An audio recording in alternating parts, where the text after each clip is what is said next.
प्रश्न, गीता का ज्ञान कब तथा किसने, किसको सुनाया, किसने लिखा? उत्तर, दैश श्रीमद् भगवद गीता का ज्ञान श्री कृष्ण जी ने अर्जुन को सुनाया। जिस समय कौरव तथा पांडव अपनी संपत्ति अर्थात दिल्ली के राज्य पर अपने अपने हक का दावा करके युद्ध करने के लिए तैयार हो गए थे, दोनों की सेनाएं आमने सामने कुरुक्षेत्र के मैदान में खड़ी थी। कृष्णवाणी, जैसे उबलते पानी में कभी परछाई नहीं दिखती, ठीक उसी प्रकार परेशान मन से समाधान भी नहीं दिखते। शांत होकर देखिए, सभी समस्याओं का हल मिल जाएगा। हमारा सलाहकार कौन है, ये बहुत महत्वपूर्ण है, क्योंकि दुर्योधन शकुनी से सलाह लेता था और अर्जुन श्री कृष्ण से। जीवन जीने के लिए मौन आवश्यक है, परंतु जब बात मर्यादा की हो तो शस्त्र उठाना अनिवार्य हो जाता है।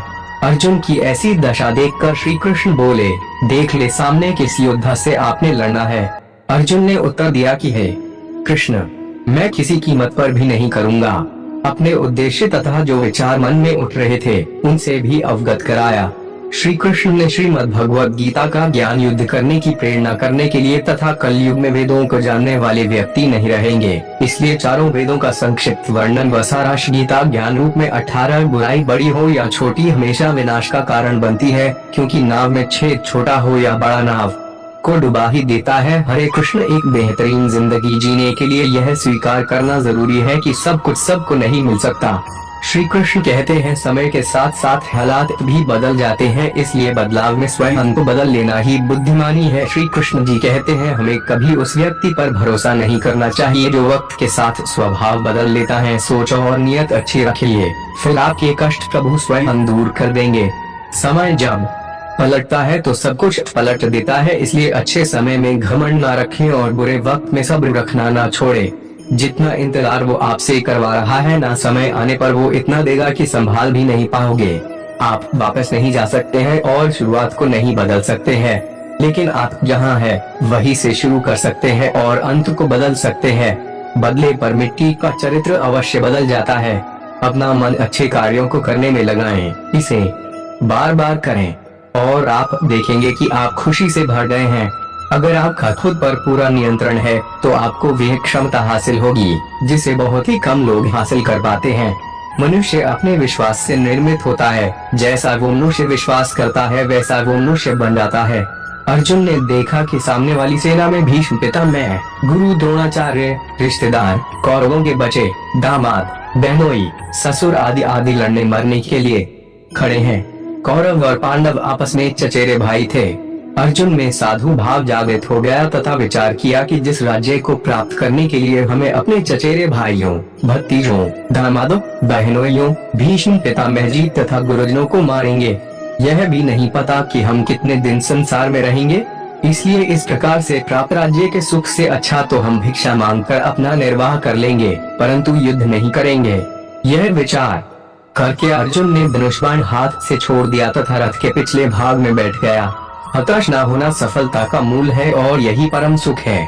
उत्साह मनुष्य को कर्मों में प्रेरित करता है और उत्साह ही कर्म को सफल। अपने सबसे खास से धोखा खाने के बाद लोग आकर भी किसी पर संपूर्ण प्रतिशत भरोसा नहीं कर पाते। मनुष्य का जीवन केवल उसके कर्मों पर चलता है, जैसा कर्म होता है वैसा उसका जीवन होता है। भगवान श्री कृष्ण जी कहते हैं कि हमें किसी से भी अभाव प्यार नहीं करना चाहिए। हमारा किसी के प्रति अभाव प्यार हमें कभी भी आगे बढ़ने नहीं देता। अधिक प्रेम भी व्यक्ति को बुद्धिहीन कर देता है, यही सत्य है।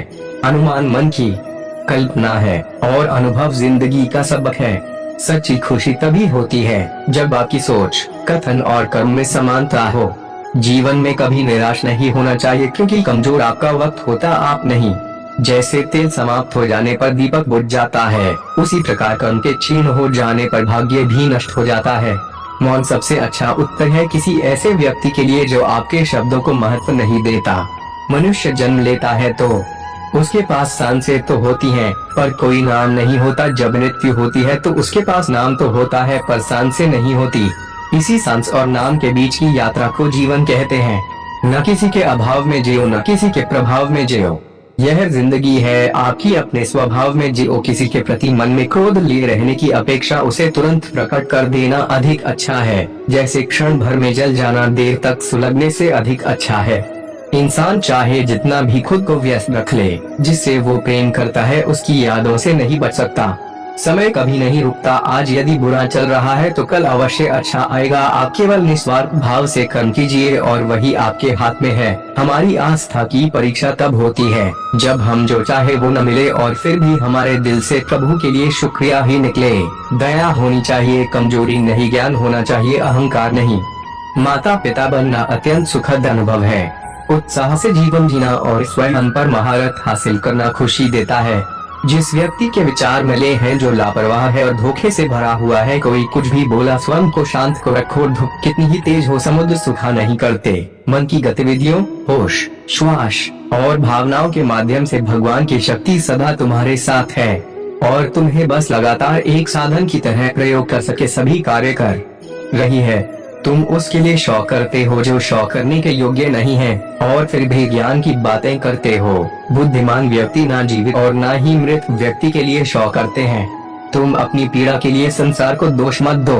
अपने मन को समझाओ, तुम्हारे मन का परिवर्तन ही तुम्हारे दुखों का अंत है। अगर तुम अपना कल्याण करना चाहते हो तो सभी तरह के उपदेशों, सभी धर्मों को छोड़कर मेरी शरण में आ जाओ। मैं तुम्हें मुक्ति प्रदान करूंगा। सुख दुख का आना जाना सर्दी गर्मी के आने जाने के जैसा ही है, इसलिए इन्हें सहन करना सीखना ही उचित है। धर्म चाहे जो भी हो, अच्छे इंसान बनो। हिसाब हमारे कर्म का होगा, धर्म का नहीं। तुम्हारा मोहग्रस्त होकर अपने कर्तव्य पथ से हट जाना मूर्खता है, क्योंकि इससे ना तो तुम्हें स्वर्ग की प्राप्ति होगी और ना ही तुम्हारी कीर्ति बढ़ेगी। बुरा वक्त आपको जिंदगी के उन सच से सामना करवाता है जिनका आपने अपने अच्छे वक्त में कभी ख्याल भी नहीं किया होता है। किसी दूसरे के जीवन के साथ पूर्ण रूप से जीने से अच्छा है कि हम अपने समय के भाग्य के अनुसार अपन जिए। जीवन को भगवान से जोड़ दो, सब भगवान पर छोड़ दो। शांत रहना सही है, पर जब गलत हो तब नहीं। खुशियाँ मन की एक स्थिति है, बाहरी दुनिया से इसका कोई लेना देना नहीं है। जीवन ना कल में है ना आज में है, जीवन इस पल में है। इस पल का अनुभव ही जीवन है। हम दुनिया से कभी शांति नहीं पा सकते जब तक हम खुद अंदर से शांत ना हो। मनुष्यों को मोह माया में पड़कर अपने कर्तव्य को नहीं भूलना चाहिए। मनुष्य की इच्छाएं अनंत है। यदि इच्छाएं पूरी नहीं होती तो क्रोध बढ़ता है और इच्छा पूरी होती है तो लोभ बढ़ता है। इसलिए जीवन की हर स्थिति में धैर्य बनाए रखे तथा इच्छाएं सीमित रखे। अगर तुम मनुष्य अपना कल्याण चाहते हो तो सभी उपदेशों, सभी धर्मों को छोड़कर मेरी शरण में आ जाओ। मैं कृष्ण तुम्हें मुक्ति प्रदान करूंगा। कर्मयोगी अपने मन और बुद्धि की शुद्धि के लिए ही अपने शरीर, मन, बुद्धि और इंद्रियों के साथ आसक्ति रहित होकर कर्म करते हैं। हे अर्जुन, मैं सर्वज्ञ हूँ। मैं इस सृष्टि का रचनाकार हूँ। मैं भूत, वर्तमान और भविष्य के सभी प्राणियों को तथा उनके विचारों को जानता हूँ, किंतु वास्तविकता में कोई नहीं जानता है, ना ही समझता है। लोग कहते हैं अपनों के आगे झुक जाना चाहिए, किंतु सच बात तो यह है जो अपने होते हैं वे कभी झुक